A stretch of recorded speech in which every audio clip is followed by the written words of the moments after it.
మే 27వ తారీఖు రోజు అమావాస అండి. ఆ రోజు ఒక త్రాస్ఫామ్ మా దాంట్లోకి వచ్చి ఒక 5గురిని కరిసింది. 2 స్పాట్లో చనిపోయారు.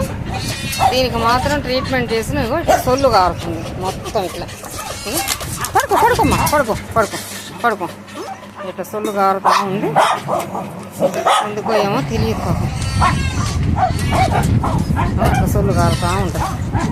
కొద్దిసేపు సొల్లు కారుద్ది, కొద్దిసేపు మంచిగా ఉంటుంది.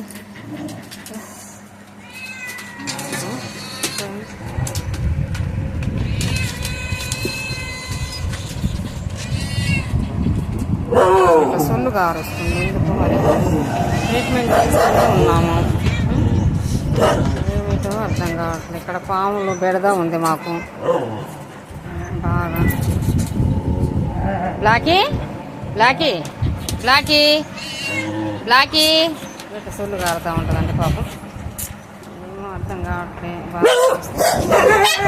బ్లాకీ అమ్మా, బ్లాకీ ఏం తల్లి, ఏంటి చెప్పమ్మా? బ్లాకీ చెప్పవా? ఇటు చూడు బ్లాకీ చూడు సొల్లు ఎట్లా కారుతుంది. రోజు ఒక 2-3 సార్లు ఇట్లా వస్తుంది. బాగా వస్తుంది, బాగా వచ్చింది. ఇప్పుడు అటు ఇటు కదలటం వల్ల మొత్తం కింద పడింది. బ్లాకీ చూడమ్మా, బ్లాకీ పాము కరవటం వల్ల ఇట్లా అయిందండి మా బ్లాకీకి.